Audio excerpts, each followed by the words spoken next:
El acta de la sesión 120 ordinaria se da por aprobada por no haber sido objeto de observaciones. El acta de la sesión 121 especial queda a disposición de las señoras y señores diputados.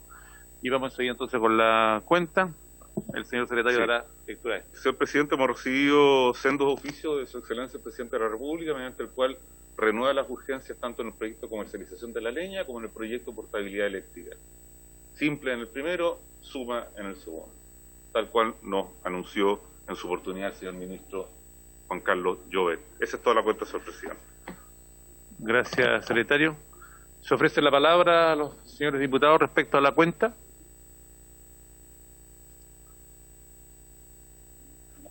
Pasamos al punto varios, entonces. Respecto a puntos varios, se ofrece la palabra, estimados diputados. No habiendo puntos varios, entonces vamos de inmediato para aprovechar de buena forma el tiempo, la orden del día. El objeto de esta sesión es continuar con el estudio en general del proyecto de ley que establece el derecho a la portabilidad eléctrica, y para estos efectos se encuentran invitados los señores académicos don Humberto Verdejo y don Rodrigo Palma, a quien agradecemos además por el tiempo que se han dado de esperar el inicio de esta sesión. Y en el siguiente orden, partimos con don Humberto Verdejo, de inmediato para el trabajo que nos va a presentar.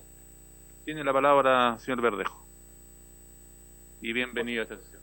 Por su intermedio, señor presidente, muy agradecido de la invitación. Un saludo a todos los integrantes de la comisión. La presentación que tengo preparada aborda varios aspectos, iniciando por los beneficios del proyecto de la portabilidad y haciendo un recorrido sobre la experiencia internacional en cuanto a liberalización del segmento de la distribución, para finalizar con algún tipo de propuesta de modificación del proyecto de ley y establecer algunos elementos que son claves para una adecuada implementación. Lo primero es identificar que los beneficios del proyecto de portabilidad apuntan principalmente a generar competencia en el sector minorista. Hay que tener en cuenta que desde que se liberalizó el sector eléctrico chileno, el segmento de distribución no ha sido modificado desde el punto de vista regulatorio. Esto busca, por un lado, generar competencia que debiese traducirse en una baja de tarifa, de acuerdo a lo que establece la teoría económica, y esto permitiría adicionalmente entregar varios beneficios a los clientes o los usuarios finales de electricidad, que es el uso de la energía renovable, innovación, evitar monopolios, por supuesto, y traspasar costos de energía que actualmente existen en el mercado de clientes libres a los clientes regulados. Este proyecto de ley está muy bien alineado en el contexto actual que está viviendo el sector eléctrico nacional, particularmente el segmento de distribución, dado por la compra, digamos, de dos distribuidoras por capital extranjero. Entonces, establecer lineamientos claros para evitar el monopolio y asegurar competencia en el sector que permita, como objetivo principal de política pública, el beneficio de los ciudadanos, creo que va en muy buena línea lo que está proponiendo la autoridad, en este caso el gobierno.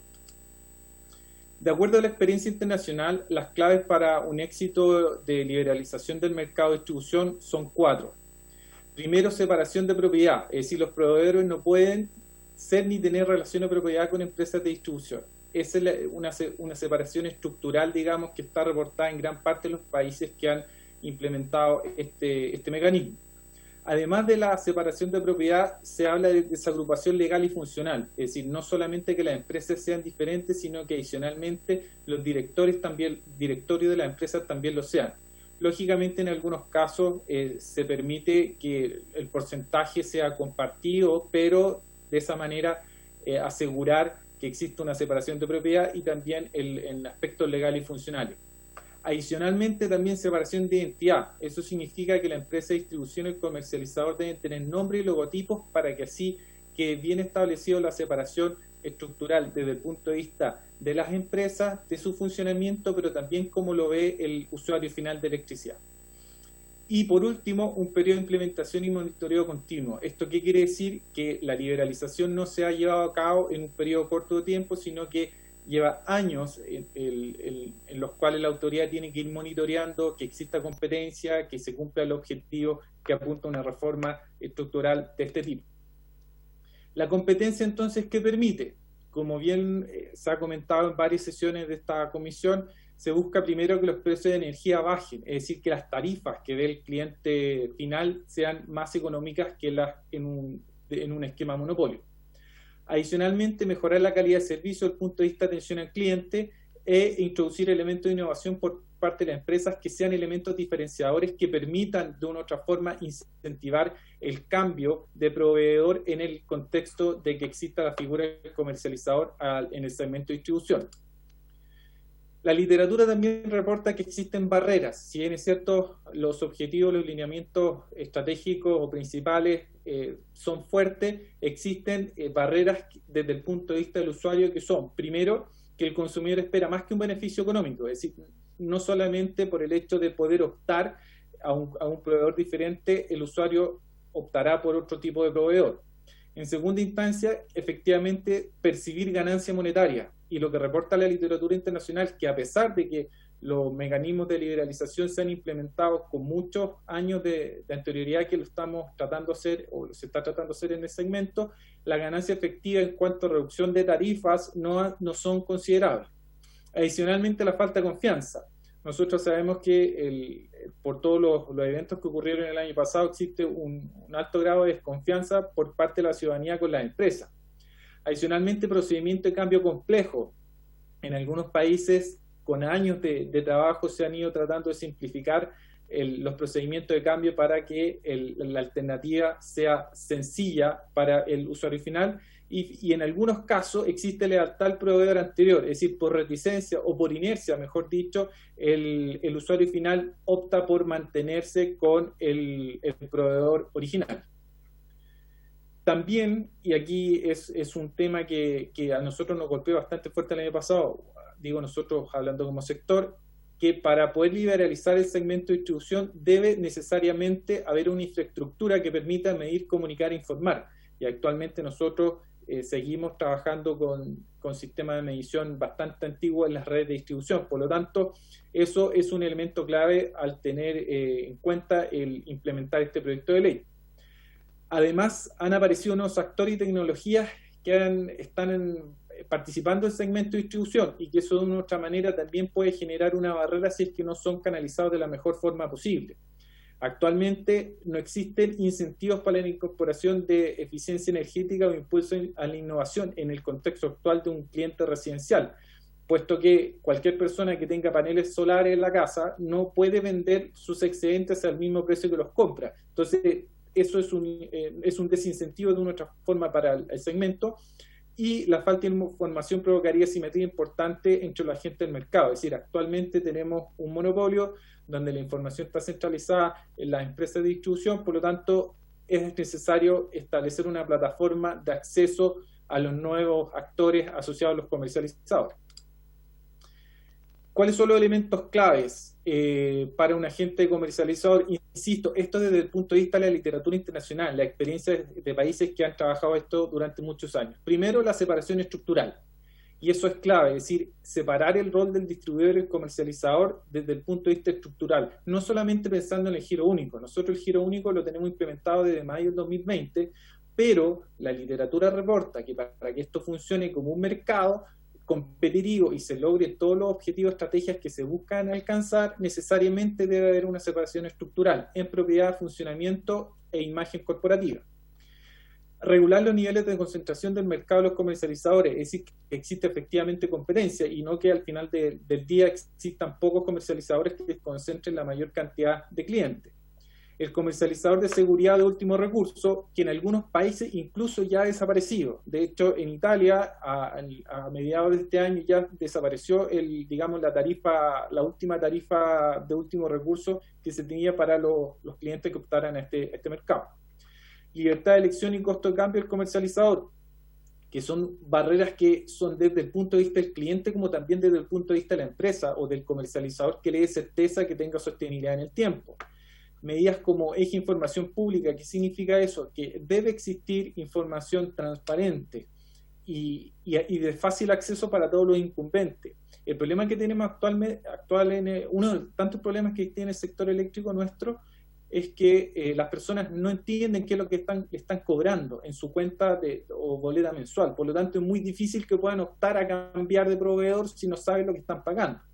Y eso es clave para una permanente educación a la ciudadanía. Es clave educar a la ciudadanía que esto es un proceso lento, va a ser un proceso gradual y que la educación finalmente le va a dar empoderamiento al usuario final. Y por lo tanto, deben existir también incentivos monetarios para que el usuario opte por cambiar de suministrador. Es decir, no solamente la opción de elegir va a indicar que la persona va a cambiar, sino que debe haber algún tipo de beneficio adicional. Un elemento que en el proyecto de ley actual no está contemplado tiene que ver con el agregador de demanda, que si bien es cierto, está pensado para los conceptos de generación distribuida o sistema de electromovilidad o de almacenamiento de energía a nivel residencial, sí se ha reportado en algunos países, en varios países en realidad de Europa, que el agente agregador de demanda, que es un complemento al comercializador, que puede ser el mismo, puede ser una figura diferente, también puede introducir bastante competencia dentro del segmento y darle un valor agregado a la posibilidad de agrupar pequeños grupos de clientes que no tengan la posibilidad de negociar por tiempo, por capacidad, por desconocimiento. Se generan estas nuevas figuras que permiten darle prestaciones y ventajas desde el punto de vista monetario, incluso al cliente final. Esta figura de agregador de demanda no está contemplada en el proyecto de ley actual, pero sí sería importante, por supuesto, ver la posibilidad de incorporarlo, dado que es un nuevo agente que debiese aparecer en este nuevo segmento que se está liberalizando. Un tema también que es importante y se ha reportado en la literatura internacional es la figura del gestor de la información, que lógicamente debe ser un ente idealmente público para que se resguarde la privacidad de la información que tienen todos los usuarios de electricidad o los usuarios finales, y eso también genera un poquito más de certeza para asegurar y mejorar la competencia dentro del sector. ¿Qué pasa con los ahorros? ¿Existen o no existen ahorros en cuanto a las tarifas finales, principalmente en el sector residencial? Dinamarca es un país que hace muchos años liberalizó su segmento completo, generación, transmisión, distribución, y actualmente uno de los países que tiene mayor penetración de energía renovable, puesto que está conectado con varios países de Europa, y ellos que apuntaron fuertemente a la liberalización del mercado, inclusive el de distribución, reportan un ahorro anual en la cuenta no más allá de un 9%. Eso significa que la experiencia muestra que actualmente la figura del comercializador o la competencia en el segmento de distribución no implica un ahorro en las tarifas en el corto plazo. Acá nosotros preparamos un cuadro comparativo. Chile, en una cuenta promedio mensual de 240 kWh, pensando que el promedio hace un par de años era 180, producto de la pandemia y producto del mayor uso de electrodomésticos en la casa, está teniendo un ahorro en el año, o tendría un ahorro en el año de 37.000 pesos, es decir, máximo un 9% sobre la cuenta da un ahorro anual de cerca de 38.000 pesos, y por la cuota inferior, que es el valor mínimo de ahorro reportado, pudiese estar en torno a los 6.000 pesos. Por lo tanto, si uno lo ve en el macro, en el año o mensual, el ahorro no es considerablemente importante como se tenía previsto desde un inicio en el momento que se presentó el proyecto de ley. Y esto es única y exclusivamente por la reticencia que han tenido o que tienen los usuarios finales para cambiar de proveedor de electricidad. Entonces, para enfocarme en ese punto, las tarifas, en este caso las cuentas, no debiesen bajar de manera inmediata, sino que esto es un proceso largo en el tiempo, y como les comento, recién ahora Dinamarca, el 2020, ha terminado su recambio total de medición inteligente, y ellos reportan, a pesar de todo el trabajo que han realizado y la cultura que tienen ellos en cuanto a energía renovable, a mayor competencia, los ahorros no son determinantes como para decir que el proyecto de portabilidad tal cual como está, va a implicar un ahorro en las cuentas y por lo tanto en las tarifas. En ese sentido, es importante también tener un panorama general de qué es lo que va a ocurrir con las cuentas o con las tarifas, principalmente las residenciales, que como política pública es el foco que le ha dado la Comisión durante varias sesiones. En ese sentido, preparé una visión bastante general que tiene que ver en cuánto se van a mover las tarifas. Entre el 2020 y el 2021, la ley del PEC, la que se promulgó a raíz del conflicto social del año pasado, tiene una deuda máxima de 1.350 millones de dólares y de acuerdo a los datos de la CNE, que nosotros también lo hemos contrastado, a diciembre del 2020 debemos tener casi 1.000 millones de dólares ya acumulados. Y queda un saldo de 350 millones que permitiría estabilizar la tarifa, el precio de la energía en este caso, hasta junio del 2021. Eso significa que si el fondo se acaba antes de junio del 2021 o junio del 2021 para el segundo semestre, el decreto tarifario ya debe tener incorporar un alza en la cuenta. Si no es así, si se acaba, por ejemplo, en julio o en agosto, ya debiese actualizarse para enero del 2022, pero también hay un elemento ahí que hay que revisar, puesto que, si bien es cierto, las tarifas van a estar estabilizadas, producto de que la ley no está cumpliendo el objetivo principal, que era congelar la tarifa hasta el 2023, a partir del 2022 ya tendríamos un alza en las cuentas bastante importante, que se la voy a mostrar en un momento más. Adicionalmente, tenemos que en el contexto tarifario residencial, la evolución de la deuda por la Ley de Servicios Básicos, que hay una modificación regulatoria que implicaría extender la evolución en 36 cuotas. Y como ya tendríamos casi un año de personas que no han podido pagar la cuenta, durante los próximos 36 meses, cada cuenta de las personas que no pudieron pagar tendría un piso mínimo asociado casi un 30% de lo que pagan en un mes regular. Por lo tanto, las tarifas no van a bajar, ya sea por el PEC o ya sea por la Ley de Servicios Básicos. También es importante poder comparar cuál es la realidad de Chile versus los países de Latinoamérica y, de acuerdo a datos del segundo semestre del 2019, nuestros pesos por kilowatt hora, que es un dato súper importante y que no siempre está explicitado, los pesos por kilowatt hora que paga un cliente residencial, una casa, para el segundo semestre de 2019, para el caso de Chile, estaba cerca de los 114 pesos. Y una cuenta tipo estaba cerca de los 34.000 pesos, para entre 220 y 240 kilowatt hora. Y tenemos países en la zona latinoamericana que tienen costo de energía mayor y, lógicamente, unos pesos por kilowatt hora más baratos de lo que nosotros tenemos al día de hoy. Por lo tanto, esto nos permite saber en qué ranking más o menos estamos a nivel latinoamericano. Si esto lo comparamos a nivel europeo, como nosotros siempre nos gusta hacer el contraste con la realidad europea, nuestro precio de los pesos por kilowatt hora de un cliente residencial está en torno a lo que paga Grecia. Los países más desarrollados, Italia, España, Irlanda, Alemania, tienen pesos por kilowatt hora muchísimo más caros de lo que estamos pagando nosotros. Y un elemento principal que justifica ese hecho es que, adicional al porcentaje de IVA que se paga en la cuenta, en el caso nuestro, adicionalmente hay una componente importante de impuestos. Entonces nosotros a nivel latinoamericano no estamos mal, estamos como en la mitad. A nivel europeo estamos cerca de Grecia, los países desarrollados, a los cuales nosotros siempre apuntamos a imitar las políticas públicas por las buenas prácticas que ellos tienen un costo de pesos por kilowatt hora para un cliente residencial mucho mayor que lo que tenemos al día de hoy. Respecto al PEC, la Ley de Servicios Básicos nos permite proyectar lo siguiente. Esta deuda máxima, 1.350 millones de dólares, con un valor de dólar promedio de 750 pesos, se dice alcanzar entre mayo y junio del próximo año. Y eso significaría que ya debiésemos tener una actualización fuerte de tarifa para el segundo semestre de 2021. Si esto fuese aplicado solamente a clientes residenciales, como es una iniciativa que varias veces han propuesto los parlamentarios, el efecto del PEC para los clientes residenciales duraría hasta junio del 2023.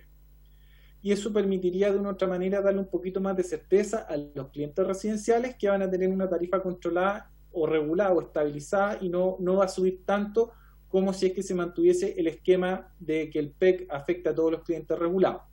Evidentemente habrá un grupo de que no son los clientes residenciales que efectivamente van a ver una alza de la tarifa. Entonces, un mecanismo para poder viabilizar alguna estrategia en que la tarifa para ellos no suban es liberalizar entre los 10 kilowatts, que es el máximo de potencia para los BT1, hasta los 500. Entre los 500 y los 10 liberalizar ahora para que ellos sí puedan optar a un precio de energía mucho más barato que es lo que están pagando al ser cliente regulado. Y eso efectivamente lo puede hacer el Ministerio de Energía, como está establecido en el artículo 147 de la Ley General de Servicios Eléctricos. Otro problema que tiene este mecanismo en cuanto a la posibilidad de que la comercialización baje las cuentas es que, de acuerdo a lo que está establecido la ley, todos los beneficiarios del PEC van a tener que devolver lo que se les entregó, se les subsidió a través de este crédito que está establecido en la ley. Por lo tanto, también va a ser una barrera para que en el corto plazo las tarifas de los clientes regulados bajen producto del ingreso del comercializador.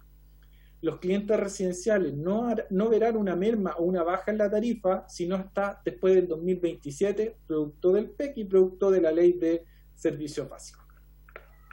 Si nosotros hacemos un cuadro comparativo o una proyección de cómo se moverán las tarifas en Santiago, nosotros tenemos que, si el PEC termina el primer semestre del 2021 o el segundo semestre del 2020 del próximo año, da lo mismo en términos de plazo, puesto que las tarifas van a subir de manera fuerte. Es decir, nosotros en 2025 debiésemos estar sobre los 150 pesos por kilowatt-hora, dado que cuando comenzó la crisis estábamos sobre los 130. Por lo tanto, dado que el PEC no logró o no va a lograr cumplir lo que efectivamente, o para lo que se diseñó, existe una alta probabilidad de que las tarifas crezcan, y esto va a limitar a que el cliente residencial pueda optar a algún tipo de descuento en la tarifa producto del proyecto de ley actual. Acá también hicimos la comparación para Arica, lo que va a ocurrir en Arica, y aquí las tarifas también van a subir. Es decir, para el 2025 las tarifas que va a tener la comuna de Arica va a ser la misma que va a tener en julio de 2019, insisto, producto de la corta duración del PEC. A no ser, insisto, que se implemente algún tipo de mecanismo que se aplique solamente para los clientes residenciales y evite esta tasa en el corto plazo. Y también lo hicimos para la comuna de Valdivia, una comuna de la zona sur, donde también van a llegar cerca de los 160 pesos por kilowatt-hora al 2025, que es mucho más alto de lo que teníamos por efecto de los contratos para julio de 2019. En el fondo, este análisis, que lo que hicimos fue recoger los decretos tarifarios que están publicados por las empresas distribuidoras, hacer la comparación en función del dólar, incluso en términos de nuestras proyecciones del PEC, que están en concordancia con lo que informó la Comisión Nacional de Energía.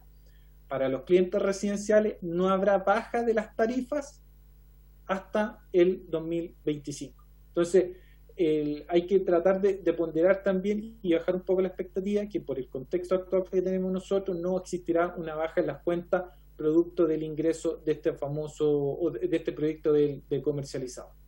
Lo cual no implica que no debemos avanzar con este proyecto, puesto que este fenómeno que está ocurriendo en el caso nuestro se ha repetido en todos los países del mundo que han liberalizado el segmento de la distribución. Entonces, siempre hay un periodo de inercia en donde la política se tiene que revisar y evaluar, y estamos a buen pie para comenzar a implementar esta política de comercializador en el contexto actual, y más aún ahora por la disyuntiva o por la situación particular que hay por la compra de capital extranjero de grandes distribuidoras que van a captar más del 60% de los clientes. Por lo tanto, liberalizar ahora el segmento de distribución, fijar la figura del comercializador y por lo tanto definir reglas claras para evitar monopolio en un segmento que se quiere liberalizar, este proyecto apunta en una adecuada. Nos tomamos la libertad de presentar algunas propuestas de modificación al texto. Revisamos artículo por artículo con el fin de poder ir introduciendo algunas componentes que nosotros creemos que son de vital interés para un adecuado funcionamiento del proyecto de ley y tener en cuenta que su implementación sea la más adecuada como política pública para el beneficio de la ciudadanía. Lo más importante, dejar explícito la separación estructural entre una empresa de distribución y comercializador. Esto, insisto, no es una visión nuestra, sino que es lo que recoge la literatura internacional. Separación estructural, separación de funcionamiento, separación de imagen corporativa. En el fondo, separar lo máximo la figura legal funcionamiento corporativa para asegurar la adecuada competencia dentro del segmento. Si ingresan nuevos actores que van a competir con empresas que tienen información cautiva por años, porque es natural, no están fuera de lo que establece la ley, sino que por años ellos manejan la información. Si ellos quieren competir directamente con un nuevo ente o un comercializador, necesariamente tiene que haber una separación estructural y total entre el distribuidor y el comercializador. Artículo 122 explicita que adicionalmente de las empresas que se establecen en el artículo, también incorporar aquellas que presten servicio, generación distribuida, electromovilidad, almacenamiento masivo, es decir, tratar de dejar el proyecto lo más amplio posible para la incorporación de actores nuevos. Respecto a los usuarios, también vemos, y esto, insisto, son observaciones en base a lo que ha descrito la literatura internacional. Cuando se produce o se le da la posibilidad de que el cliente se cambie o se porte en cualquier momento, eso también va a ser una barrera para el comercializador. Hay que dar certezas financieras de que el cambio o la portabilidad que realice el cliente no afecte la cadena de pagos de la empresa del comercializador. Entonces, en ese caso, nosotros especificamos que se deben estar establecidos claramente plazos. Actualmente, un cliente residencial, si quiere cambiar de una tarifa regular, lo tiene que hacer no menos antes de 12 meses. Entonces, hay que fijar un plazo lo más adecuado posible, que permita disminuir el riesgo que pudiese tener el comercializador producto del ingreso y salida de clientes en plazos que no estén bien definidos en la ley. Que la portabilidad, lógicamente, tiene que realizarse en el caso que no existan deudas previas, y eso, de una u otra manera, va en la línea de poder asegurar sostenibilidad y que la empresa, el comercializador o este nuevo ente tenga la espalda suficiente y la certeza para seguir funcionando, puesto que a más riesgo, más altos serán los precios que podrá ofrecer el comercializador, y a la larga el usuario final no tendrá una mejor alternativa que lo que ya está en la tarifa regular. Respecto a la disposición de los datos de consumo, actualmente el medidor de la casa o del departamento del cliente regulado es una caja negra, entonces hay poca posibilidad de poder saber cómo estoy comportando desde el punto de vista del consumo, y en ese sentido es clave la incorporación de la medidora inteligente. O sea, esto más allá de la reducción de la tarifa, sino la posibilidad de que el cliente conozca qué es lo que está consumiendo y cómo está consumiendo, ineludiblemente requiere una modernización de los sistemas de medición y monitoreo, en este caso del cliente final. Pero la ley o el proyecto de ley establece tener a su disposición los datos de su consumo eléctrico, pero no se dice en qué plazo, en qué formato, o de quién es la responsabilidad de entregarlo. Es la empresa la que lo entrega, va a tener que ser el comercializador responsable, y creo que eso hay que definirlo de manera explícita. Y nuevamente volver, ¿de quién es la responsabilidad de instalar el nuevo medio? ¿Es de la empresa de distribución? ¿Es de la empresa del comercializador? ¿A qué costo? Porque eso ineludiblemente también va a implicar un costo que va a ser más competitivo o menos competitivo la oferta que pueda realizar el comercializador. Respecto a la comercialización de energía, el reglamento establecerá requerimientos mínimos para la interacción entre comercializadores y usuarios. Y aquí hay dos aristas que me gustaría poner sobre la mesa. Lo primero es que la sobreregulación es una señal negativa para la competencia. ¿A qué me refiero con esto? Cuando nosotros pensamos en liberalizar el segmento, tenemos clientes grandes y clientes chicos, o usuarios grandes, usuarios chicos de energía. Es una excelente señal el hecho de poder proteger al usuario del pequeño, el que no tiene posibilidad de tener acceso a información que le permita defenderse, digamos, en el buen sentido de la palabra, respecto a lo que ofrecen los comercializadores. En ese sentido, estoy de acuerdo que todo tiene que estar sobreregulado, y así lo han hecho otros países. Pero en cambio, es una señal negativa que en esta figura del gestor de información, todos los comercializadores tengan que ofrecer solamente, o lo que esté disponible en el gestor de información puede ser lo que los comercializadores pueden ofrecer. Eso de una u otra manera permite o evita, en este sentido, que el comercializador pueda ofrecer un valor agregado además de un precio de la energía. Paneles solares, electromovilidad, almacenamiento de energía. Por lo tanto, protejamos al cliente pequeño, al residencial, estoy totalmente de acuerdo, pero al cliente grande, digamos, que puede optar al mercado del comercializador, démosle la posibilidad de que se puedan establecer contratos bilaterales entre el comercializador y el cliente. Y la segunda componente es que el proyecto de ley, en la forma que está, deja mucho a los reglamentos. Y los reglamentos tienen la dificultad o la inconveniencia que se plasman en decretos y resoluciones que emite la Comisión Nacional de Energía, y ya hemos visto en varios eventos anteriores que no tienen consulta pública y que de una u otra manera no permiten socializar las decisiones o procedimientos que quiere implementar la Comisión Nacional de Energía. Y esto es independiente del sector político que está en la administración, sino que para hacerlo más transversal y dejarlo de la forma más objetiva posible, lo ideal es que la ley plasme al menos lineamientos más específicos respecto a materias que son tan sensibles como es el caso del gestor de información, las condiciones y garantías para los comercializadores, etc. Respecto a la comercialización libre, aquí es volver a recalcar el hecho que para que un cliente se migre de un comercializador a otro necesariamente deben haber condiciones mínimas. No puede existir una portabilidad inmediata, deben haber condiciones, plazos mínimos, no existencia de deuda, etc. Por otro lado, si ahora nosotros comparamos el comercializador con el generador, también deben existir condiciones que se apliquen al comercializador, que deben ser lo suficientemente estrictas para asegurar que realicen bien la función para la cual están siendo incorporados como un agente nuevo en el segmento de distribución, pero también ese reglamento o esas condiciones deben ser establecidas para los generadores, porque si los generadores siguen funcionando en la forma que lo están haciendo, están en una situación de ventaja versus el comercializador. El punto 3 del artículo 122, el reglamento establecerá todas las condiciones necesarias para resguardo.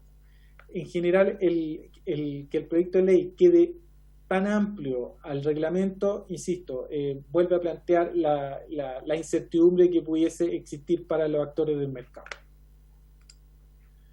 Respecto a la suspensión del suministro eléctrico, efectivamente el proyecto de ley establece que cuando los servicios se encuentren impago, efectivamente el plazo está establecido, transcurrido los 60 días, pero hay que revisar y establecer claramente el protocolo de corte.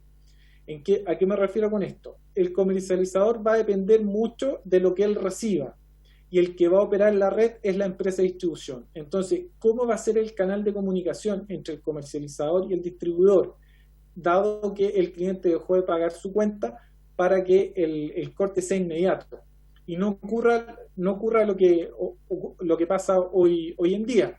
Todos los cortes y reposiciones son manuales. Entonces, la tecnología de medición inteligente facilitaría este sistema y haría que fuese más expedito. En algunos casos, quizás no debiese ser adecuado cortar el 100% de suministro, pero sí se pudiese limitar la capacidad de energía que entregue el medidor, y eso perfectamente se puede hacer con un medidor inteligente. Pero en la actualidad es on-off, es 1-0 versus la posibilidad de tener algo más flexible en términos del sistema de comunicación. Y el otro tema importante a tomar en cuenta es quién entrega la licencia del comercializador.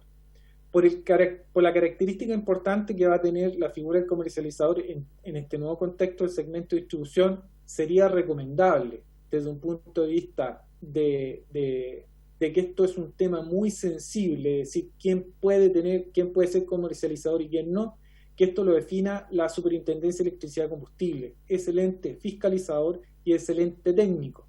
En el proyecto de ley se establece que dice ser la Comisión Nacional de Energía. La postura que tenemos nosotros es que, o la sugerencia, más que postura, la sugerencia que nosotros hacemos a los señores parlamentarios es ver la posibilidad de que el que entregue la licencia de comercializador sea la Superintendencia de Electricidad y Combustible y no así la comisión como está establecido en el proyecto de ley. Respecto al gestor de la información, este es un tema extremadamente importante y esto se ha visto en todas partes del mundo. por la característica de manejo de información que va a dar acceso a la competencia en el segmento, el gestor de la información debe ser estatal. No tiene sentido que sea privado, ni que se licite. Actualmente tenemos una infraestructura ya armada, que es el Coordinador Eléctrico Nacional. Y aquí superpongo y me voy directamente al punto 3 del artículo 22, donde dice será responsable de elaborar los balances económicos. Y los balances económicos actualmente lo hace el coordinador. Entonces, ¿para qué generar una estructura adicional? Bueno, si se genera, se buscarán los argumentos técnicos que así lo meriten, pero ojalá que sea un ente estatal y perfectamente pudiese ser la Superintendencia de Electricidad y Combustible. Y volviendo al tema del gestor de la información con el fin de dar protección al usuario final, estas condiciones de que los contratos y todas las opciones que puede ofrecer el comercializador estén disponibles en la plataforma del gestor de información se aplique única y exclusivamente para los clientes chicos, es decir, supongamos menos de 20 kilowatts, que son efectivamente los que necesitan protección desde el punto de vista de lo que ofrece este nuevo ente. Pero para los clientes más grandes perfectamente se puede mantener la figura actual de negociación bilateral para poder introducir tecnología, almacenamiento masivo, electromovilidad, etc.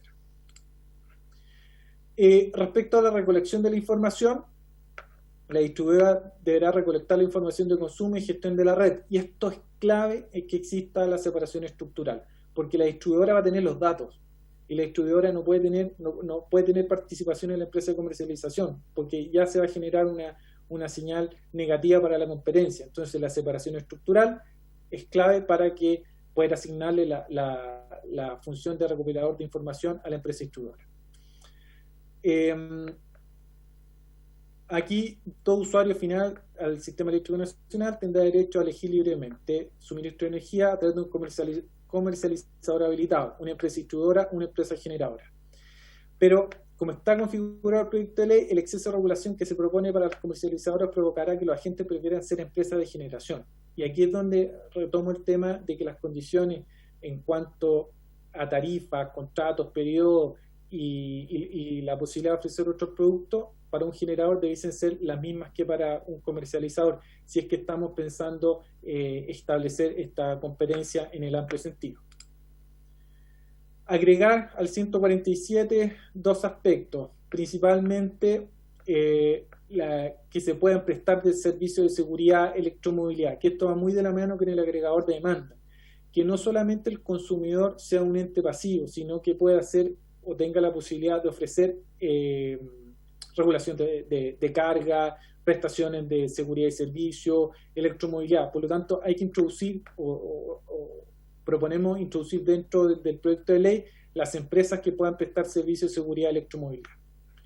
Y para ir cerrando, en el artículo transitorio, recalcar el tema de los 18 meses para el reglamento. Yo creo que hay aspectos importantes y trascendentales que deben quedar plasmados en la ley y no dejarlo a artículos transitorios que finalmente pudiesen diluir la posibilidad de una competencia efectiva. En términos de lo anterior, ¿cuáles son los riesgos que nosotros vemos para la implementación del proyecto de ley?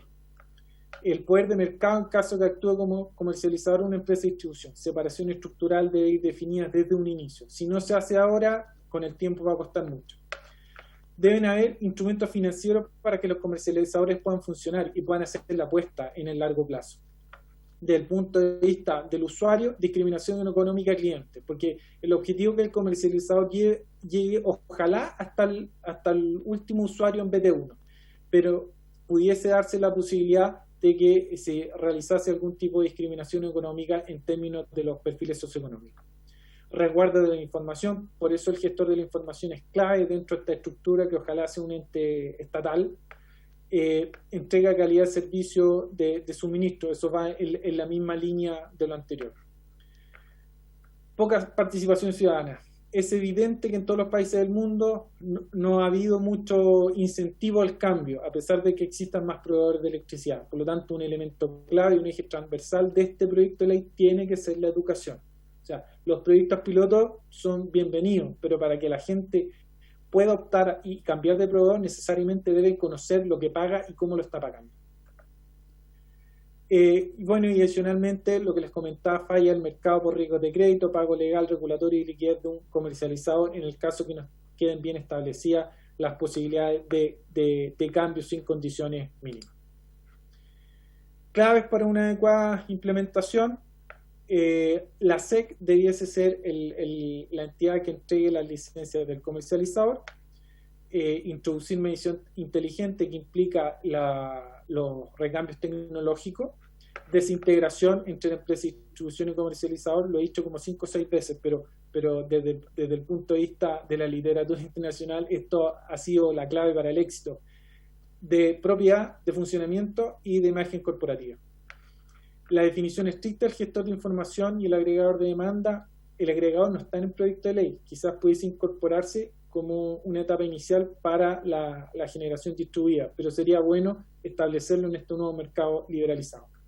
Y recalcar con que debemos finalmente avanzar en la medición inteligente y ver la posibilidad de que quede plasmado en la ley, que los recambios los tenga que hacer la empresa de distribución o la tenga que hacer directamente el comercializador. Nos tomamos la libertad de hacer un cronograma de la implementación del proyecto de ley. Primero, definir bien el rol del comercializador, que es la etapa que estamos visualizando ahora. Avanzar hacia la desintegración vertical. Independización de la gestión de la medición, que no la realice, o si la realiza la empresa de distribución, tengamos la certeza de que la información va a llegar directamente al gestor de la información. Comercialización a clientes regulados con licitaciones centralizadas, en comenzar a abrir el segmento, puesto que tenemos contratos de suministro que están vigentes hasta el 2025, donde hay compromisos adquiridos por la empresa de distribución para los clientes regulados. Pero por el tema del PEC y las proyecciones que hicimos de precio, la liberación perfectamente puede comenzar y ser gradual y ya fortalecerse después del 2027. Gestión de la medición, medidor inteligente, operador independiente del sistema de distribución que apunta mucho a la desintegración. Y recién que tengamos claro ese piso, comenzar con el establecimiento o la entrega de licencias, idealmente ojalá por parte de la superintendencia. Educar a los consumidores para informarles qué es lo que pueden elegir y por qué pueden elegir. Porque decirle a la ciudadanía, este proyecto es adecuado porque va a tener la posibilidad de elegir, bien, se puede considerar, pero ¿cuál es la ventaja de elegir? Y de a poco comenzar a liberalizar el segmento.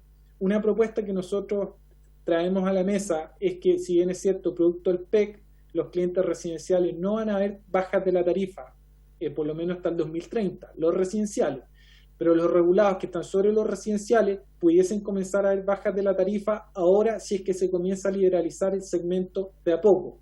Entonces, ahora perfectamente podemos liberalizar que los clientes entre 500 y 20 kilowatts 500 kilowatts y 20 kilowatts, puedan dar un régimen de cliente libre, y eso lo puede hacer el Ministerio de Energía, como lo establece la Ley General de Servicios Eléctricos en el artículo 147, pero informe del Tribunal de la Libre Competencia. Posterior a esto, hay que establecer un mecanismo de suficiencia. Actualmente el mecanismo de suficiencia son los contratos de suministro de clientes regulados, que son los contratos firmados, y es la energía que está contratada y adjudicada por lo menos de aquí hasta el 2027. Entonces, en el momento que se empieza a liberalizar, habrán contratos que van a dejar de ser abastecidos o cumplidos. Entonces, hay que generar un mecanismo de suficiencia para darle esa certeza también al funcionamiento del sector. Después de regulación tarifaria completa del segmento, en Italia se eliminó la tarifa de último recurso y ahora toda la tarifa es libre, y finalmente empezamos a liberalizar el segmento completo. Pero de acuerdo a lo que, insisto, nosotros hemos revisado y hemos visto experiencias comparadas, este es un proceso que por lo menos va a tomar 10 años. No es algo que va a tomar 5, 6 ni 7, es un proceso largo y hay que monitorearlo permanentemente para que efectivamente se cumpla el rol de la competencia.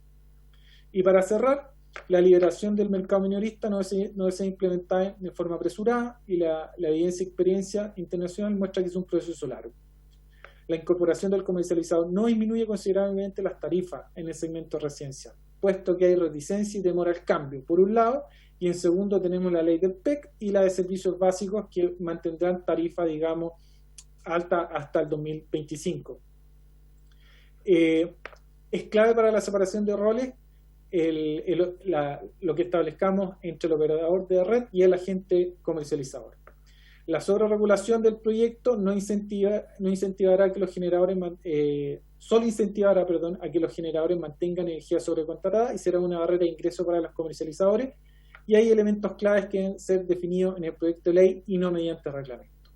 Por un lado, por el hecho que los reglamentos en algunos casos impactan en resoluciones y decretos que no son de consulta pública y pueden tener un alto impacto en la política del comercializador. Muchas gracias, señor presidente.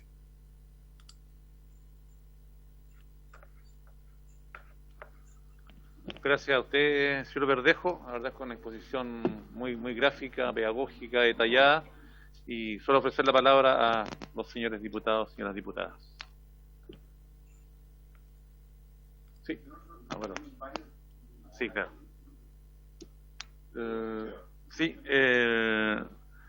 Señor Verdejo, usted habla de un actor nuevo y que lo comentábamos con don Mario, tiene que ver con el agente agregador de demanda. Si pudiera detallarnos en cierta medida el rol, la tarea que cumpliría y por qué usted lo sugiere. El agregador de demanda es una figura complementaria que puede ser complementaria al comercializador. Primero nosotros hablamos del comercializador, que es la persona o es el ente que puede ofrecer tarifas más baratas al cliente regulado, particularmente el cliente residencial. Esa es la figura inicial de comercializador, poder bajar las tarifas en términos de que exista un agente que es el comercializador que pueda ofrecer precios de energía más competitivos. Los actores que están en el mercado de clientes libres pueden optar a un precio de energía que es casi el 40-50% más barato que el cliente regulado tiene actual producto de los contratos de suministro. Entonces, en ese sentido, el comercializador tendría la posibilidad de traer ese precio ahora y no esperar a que llegue en el futuro como el cliente regulado y darle la posibilidad de ofrecer una tarifa más barata. Entonces, esa es la primera figura o el enfoque principal del comercializador. Después aparece otro segmento que tiene que ver con que el usuario en su casa, por ejemplo, tenga paneles fotovoltaicos. Y desde el punto de vista de la ley del net billing que nosotros tenemos al día de hoy, un usuario en su casa que vende un excedente de energía, si lo compra a 100, él solamente lo puede vender a 60. Entonces, no es conveniente en este momento, aún por el mecanismo de valorización, vender excedentes de energía a las personas que tienen paneles fotovoltaicos en la casa. Entonces, el agregador de demanda es una figura adicional que puede ser independiente o complementario al comercializador, que va a tomar esta energía y la puede negociar en otro mercado, por ejemplo, en un mercado mayorista. Entonces, la posibilidad de que este agregador de demanda abra un nuevo nicho de negocio para que efectivamente las personas que tienen paneles fotovoltaicos puedan tener un incentivo monetario, para las personas que tienen autos eléctricos en los periodos de no uso del auto puedan vender el excedente a un precio mayor al cual la ley les permite venderlo, que es un 60%, de lo cual actualmente ellos lo compran, o puedan tratar el auto eléctrico como un sistema de almacenamiento. Abre un nuevo nicho de mercado donde los consumidores se pueden agrupar, ya sean consumidores residenciales, consumidores industriales, se pueden agrupar y pueden ofrecer servicios a la red para gestión de demanda, que lo pueden ver directamente con la empresa de distribución, ventas de energía, por ejemplo, en un mercado mayorista, que este agregador de demanda llega a algún contrato con otro incumbente y la gente que tenga exceso de generación la pueda vender, o directamente que se pueda utilizar la energía o los autos o las baterías como sistemas de respaldo ante contingencia. Entonces, el comercializador es la primera etapa, mayor competencia en ese segmento. Pero adicionalmente viene la segunda etapa, donde el consumidor es un consumidor activo y puede ofrecer servicios a la red que sean mejor remunerados de lo que actualmente están siendo remunerados por la ley del net billing. Entonces, esa figura del agregador de demanda es la punta de la flecha en la reforma regulatoria a nivel mundial en cuanto al segmento de distribución. Entonces, como el Ejecutivo planteó la reforma del segmento de distribución en 3 etapas, comercializador, generación distribuida y calidad y seguridad de servicio, evidentemente dejar plasmado esta nueva figura porque va a competir con el comercializador es una recomendación que nosotros hacemos al proyecto de ley, que quede establecido que además del comercializador, de la empresa de distribución y del generador, va a existir o pudiese existir esta nueva figura, que sería el agregador de demanda, que permitiría gestionar los consumos de la gente o de los usuarios y adicionalmente recoger los beneficios que ellos puedan entregar a la red. Porque de manera disgregada es poco el impacto que tiene, pero si se producen agrupaciones de consumidores, esos beneficios se pueden llevar al sistema completo.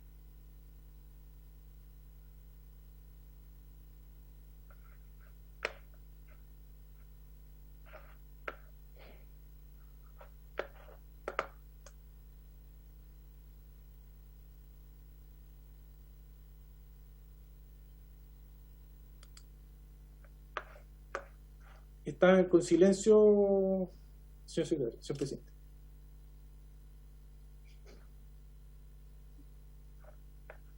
¿Aquí? ¿No nos escucha? ¿No nos escucha? Ahora sí. Ahora sí. Don Francisco tiene la palabra. Gracias, presidente, secretario. Primero, saludar a don Humberto Verdejo. La verdad que yo sé que ha seguido muy de cerca esta tramitación de la ley, ha sido una persona muy inquieta respecto a esta tramitación. Y quiero llevarlo solamente a dos temas, y más que hacer una pregunta, quiero que profundice en dos temas fundamentales. Primero, lo que yo le digo que usted tenía otra expectativa respecto a este proyecto de ley, ¿no? Que era el gran proyecto de ley de reforma estructural y se ha transformado en tres proyectos distintos. ¿En qué afecta a su juicio que se separen en tres y no sea un solo gran proyecto de ley larga como se pensó en un minuto? Lo otro, metámonos al tema de la comercialización, profesor Verdejo. ¿Qué opina usted respecto a la comercialización? ¿Todos van a poder comercializar? ¿Esta capacidad de comercialización les llega a todos, grandes, medianos y chicos? ¿O solamente está segmentado a algún grupo de mediano y grande y los chicos, la señora Juanita, aquí queda un poco desprovista? Y en ese sentido, también me gustaría que habláramos un poco de la competencia. ¿Qué falta aquí para que haya más competencia, más participación? Pero ¿en qué condiciones de esa participación? ¿Cuál es su opinión al respecto de los requisitos que debe tener la mayor competencia dentro de esta industria en términos de transparencia, en términos de información? Bueno, usted conoce bien el tema. Y finalmente la pregunta a rigor que no puede faltar en ninguna comisión de esta. ¿Qué va a pasar con la cuenta de la señora Juanita? Muchas gracias. Gracias, diputado. Un segundo, señor Verdejo. No sé si hay algún otro diputado que quiera hacer alguna consulta para que luego responda a todos. Sí, don Mario. Si me permite, presidente, si don Humberto nos pudiera explicar por qué a su juicio en el artículo 122.3 se puede producir un fenómeno de ventaja del generador respecto del distribuidor, como lo señaló. Gracias, presidente. Gracias a usted, don Mario. Señor Verdejo, usted tiene la... Perdón, diputado Iguren, ¿algo que agregar? Bueno, es que se metió en el generador. Yo quería que usted se explayara un poco más en el gestor de información. Yo sé que usted tiene una opinión muy clara respecto a aquello, así que me gustaría que se explayara un poco respecto a las condiciones y a los requisitos que debe tener el gestor de información, que es una de las buenas cosas que tendría esta ley. Gracias, diputado Iguren. Diputado Vidal, tiene la palabra, diputado. Gracias, presidente. Sí, algunas cosas mencionó el profesor durante su exposición. Y quiero volver a la pregunta que yo le hice la primera vez al ministro, donde la consulta fue ¿cuál es el principal beneficio que este proyecto de ley genera? Y la respuesta del ministro fue que genera la libertad de elegir. Pensando en la experiencia internacional y en las expectativas que el mercado tiene en términos de que esto sea una mejora ¿cuáles serían las expectativas que el profesor Verdejo tendría respecto de los efectos que esta reforma al sistema de distribución eléctrica debiera traer? ¿Cuáles son esas ventajas? ¿Cuáles son esos beneficios? A lo mejor nosotros estamos poniendo toda nuestra expectativa en una rebaja en la tarifa y a lo mejor simplemente eso no es posible. Y quisiera que lo pudiéramos conversar abiertamente, entendiendo además que son 3 proyectos de ley, que estamos solo en el primero, que ya hemos escuchado opiniones diversas respecto de que a lo mejor no fue buena idea que se dividiera, a lo mejor este no era el primero que había que ingresar. La pregunta se la hago al profesor no solo respecto de este proyecto de ley, sino que respecto de la necesaria reforma al sistema de distribución eléctrica. ¿Cuáles son las mejoras que esa reforma al sistema de distribución eléctrica debería traerle al sistema eléctrico y a los clientes? Gracias, diputado. Señor Verdejo, usted tiene la palabra. Muchas gracias, señor presidente. Voy a tratar de responder de atrás hacia adelante, puesto que la primera pregunta del diputado Guiguren coincide mucho con la del diputado Villar. Primero hay que definir cuál es la política pública. ¿Qué es lo que se busca? Si queremos bajar las cuentas, este proyecto no las va a bajar. Y esto no es porque lo digamos nosotros, sino lo dice la experiencia internacional. El comercializador no va a bajar las tarifas. ¿Por qué? Porque la gente no confía, la gente no opta por cambiar y al final del día se queda o prefiere quedarse con el operador que tiene. Eso es lo primero. Segundo, en los países que sí han avanzado en la comercialización y han logrado bajar las tarifas, el impacto no ha sido más allá de un 9%. Y es el caso de Dinamarca. Los que más avanzados están en este aspecto y las tarifas no bajan. Entonces, si es por baja de tarifas, este proyecto no va a bajar las tarifas. Segundo, tenemos el PEC y la Ley de Servicios Básicos. Y esos 2 elementos van a condicionar las tarifas hasta pasado el 2027. Entonces, si queremos decir, este proyecto baja las tarifas puesto que va a haber mayor competencia, no va a bajar las tarifas. Y eso es una respuesta y hay que sincerarla. La posibilidad de elegir es otro tema. Si nosotros le damos la propiedad de elegir al cliente, ¿para qué va a elegir? Para optar a un nuevo proveedor que le va a bajar la cuenta, para optar a un proveedor que le dé mayor certeza. Bueno, entonces, si ese es el objetivo del proyecto de ley, eso, poder elegir, esto no tiene impacto directamente en la tarifa. Y vuelvo a reiterar, el PEC y la Ley de Servicios Básicos van a ser un condicionante muy grande para que un comercializador pueda ofrecer un precio competitivo a un cliente residencial, a un BT1. Y ahí voy a responder lo que preguntó el diputado Guiguren. Las cuentas de los BT1, los residenciales, por este proyecto no van a bajar, por lo menos hasta después del 2030. Hay que sincerarlo. ¿Qué es lo que sí puede ocurrir? Que los clientes regulados, que no son BT1, sí pueden optar a un precio más bajo, siempre y cuando se comience a liberalizar ahora el segmento. Entre los 20 kilowatts, por ejemplo, y los 500 como establece la ley. Ellos sí pudiesen ver una baja en las cuentas en este momento, pero los residenciales no, y digámoslo con todas sus letras, no van a haber bajas de tarifa por lo menos 2027-2030. Respecto a la opinión del proyecto, los diputados conocen mi postura o mi opinión, más que mi postura, mi opinión era avanzar en una reforma estructural, que liberalizar el segmento de la distribución, pero que no dejara por fuera la seguridad y la calidad de servicio. En el contexto actual, y ustedes, todos los diputados, los señores presidentes y la señora presidenta tendrán claro, que está generando mucha preocupación dentro del sector y dentro del país, la concentración que van a tener los capitales, digamos, chinos en la compra de CGE y de Chilquinta. Ellos van a capturar más del 60% de los clientes regulados. Entonces, este proyecto creo que hay que avanzar en este sentido para poder poner una línea roja de separación entre este gran holding de empresas que va a manejar más del 60% de los clientes regulados. Y no solamente desde el punto de vista de atenderlos, sino también de introducir tecnologías. En el fondo, podemos regular la posibilidad de que se introduzca competencia en el segmento y ello que fuera, pero también en los servicios adicionales, en los cargadores, en los medidores, también hay que generar una línea muy roja y muy marcada para que no vuelva a ocurrir lo que ocurrió con el tema de los medidores el año pasado, con el caso de los distribuidores en Santiago, que ellos iban a implementar su propia tecnología. Entonces, lo que hay que salvaguardar con este proyecto es eso. Yo creo que desafortunadamente esto cambió muy rápido, en poco tiempo, y este proyecto sí permitiría regular el gran monopolio, más que monopolio, la gran concentración de clientes que van a tener los grupos extranjeros, particularmente chinos, en el sector eléctrico. Y hay que complementar lo que esto también ocurre en telecomunicaciones, porque tenemos Huawei también presente en el mercado. Por lo tanto, este proyecto no va a bajar las tarifas, sí o sí, pero sí puede ser un marco definitivo para regular esta alta concentración que va a haber en el segmento de distribución.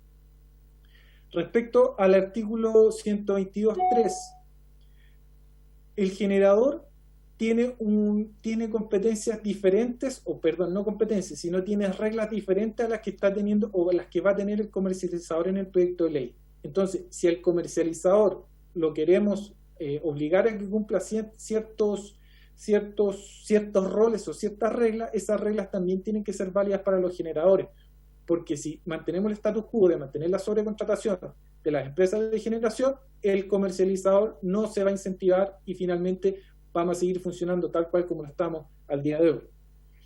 Respecto al gestor de información, personalmente debiese ser estatal.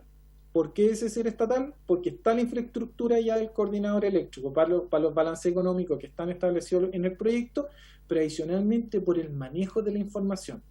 Lo que más se cuestionó con las crisis de los medidores inteligentes era quién iba a manejar la información. Y en su momento se cuestionó qué iban a hacer las empresas de distribución y se generó una serie de mitos en que se iban a conocer casi los perfiles de comportamiento de los hogares y las casas. Si lo hacemos con una empresa o con una entidad licitada privada, ese riesgo va a seguir existiendo. Hay que darle certeza a la gente de que el gestor de información sea público. Y hay países en Europa, Holanda, que el gestor de información es estatal. Y las empresas piden los datos al gestor de información y el gestor de información se preocupa de resguardarlos y entregarlos con total transparencia. ¿Y qué opino respecto a la figura de los tres proyectos? Va a depender, insisto nuevamente, de la política pública que queramos implementar. Bajar las cuentas, este proyecto solo no lo va a hacer. Pero como tenemos el contexto nuevo de estos capitales chinos, yo creo que hay que avanzar en esa línea.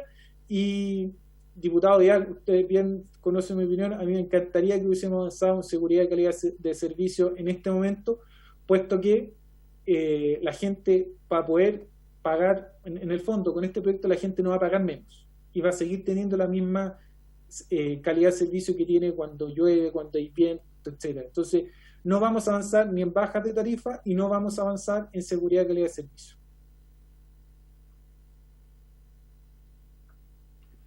Gracias, señor Verdejo. No sé si... Sí. Diputado Iguren, ¿usted pidió la palabra? No. ¿Algún otro colega? Pareciera que no. Don Humberto, le agradeceríamos que nos haga llegar la presentación que usted nos entregó hoy día y le agradecemos la información que nos ha transparentado hoy día. Seguramente que lo vamos a volver a invitar en nuestra sesión y gracias por esperar también el inicio de esto. Ha sido muy gentil. Muy agradecido, señor presidente. Un saludo a todos los presentes y ustedes saben que cuentan con nosotros cuando lo estimen conveniente. Muchas gracias. Bien, el diputado Silver, en puntos varios. Sí, gracias, presidente. Lo que pasa es que está en otra comisión en paralelo al inicio de instalación de esto cuando corresponde puntos varios. Lo que pasa es que esta es la Comisión de Minería y Energía y con fecha 29 de octubre del 2020. Por eso la proximidad. Hay un informe de fiscalización de la Contraloría General de la República sobre ENAP, por hecho, a mi juicio, bastante grave. Se comunicó conmigo la FENATRAPECH a través del señor Norberto Díaz y le gustaría venir a exponer los resultados de ese informe que es bastante lapidario respecto a la gestión de ENAP, respecto a los hechos acaecidos, obviamente, en la gestión anterior, y también si alguien de Contraloría pudiese venir, incluso el mismo Contralor en su representación, para que en el calendario de audiencias se pudiese también gestionar la comparecencia de ambas personas, presidente, o la secretaría por su intermedio. Gracias, diputado. Lo vamos a considerar para que vamos a agendarlo a la brevedad. Un tema que creo que es de interés para todos. Sí, claro. De una razón reglamentaria. El momento del punto varios es al término de la sesión. Sí, sí que está, claro, hay una deformación en nuestra costumbre, pero el punto varios son los últimos 5 minutos de cada sesión. Se ajusta plenamente a reglamento. Muy bien. Sí, diputada Hernando. Sobre ese último punto que acaba de destacar el secretario, me atrevo a proponer que en esta comisión se vuelva a lo que es normal y habitual y que tengamos los puntos varios al final. Muy bien, lo intentaremos que sea una costumbre, si ha sido más que nada por deformación de la comisión. Bien. Parece que no. Sí, don Francisco. Sí, está, pero ávido de aquello. Diputado Sí, Iguren tiene la palabra. Presidente, es que si vamos a tocar los puntos varios, desgraciadamente quiero comentarle a la comisión que el número de muertos en minería suma y sigue en mi región de Coquimbo. Ayer un conductor de un camión murió al quebrar una faena minera en Tambillo. Me gustaría que pudiésemos oficiar a Cernagiomín para que nos aclarara las circunstancias y qué ocurrió en esta ocasión. Yo me reuní, me comuniqué con el director regional, pero me gustaría, y esto quedó en investigación, está en investigación y desarrollo, y me gustaría primero mandar las condolencias a nombre de la comisión a la familia y pedir la opinión y el informe de Cernagiomín al respecto. Gracias. Vamos a enviar esas condolencias, diputado, a nombre de la comisión y por supuesto que también los informes y oficios respectivos. Muchas gracias, diputado. Tiene la palabra la diputada Marcela Hernando. Presidente, quiero referirme a propósito de una noticia que ha salido en estos días y que tiene que ver con la concentración de poder, digamos, o de la propiedad eléctrica en nuestro país. Hace algunos meses yo oficié a la Fiscalía Nacional Económica cuando se produjo la compra de diferentes instituciones que eran locales por parte de CGE, concentrando tremendamente la propiedad eléctrica en nuestro país. Y ahora se produce esta adquisición por parte del gobierno chino, del Estado chino, y en ese contexto me gustaría que pudiera venir o la comisión invitar a hablar de ese tema al ministro y también a la Fiscalía Nacional Económica. Muy bien, vamos a considerarlo. Sí, yo creo que es un tema de altísimo interés que podríamos darle prioridad dentro de las distintas peticiones que tenemos, don Mario. Y quizás recordar, hace algunas semanas atrás pedimos la asistencia o informe al vicepresidente de Corfo, el señor Terraza, me parece que es, respecto a la situación que está ocurriendo con Abel Marle, y tal vez podríamos invitarlo para que nos dé una cuenta de cómo ha estado la gestión de ambas empresas, SQM y Albemar, en razón del Salar de Atacama. Recordemos que hubo una importante gestión de esta Cámara respecto a una comisión investigadora, entonces sería como el momento para que nos dé cuenta de cómo está este último tiempo la relación de las empresas, particularmente en el Salar de Atacama. Presidente, si me permite, sí. Corfo nos respondió, está en la cuenta de la sesión pasada, y sin perjuicio de ello, considerar una sesión también importante es posible. De manera presencial. Gracias, presidente. Sigue, presidente, entonces la palabra en puntos varios. Bien. Habiéndose entonces cumplido el objeto de la sesión, esta se levanta. Que tengan buen día.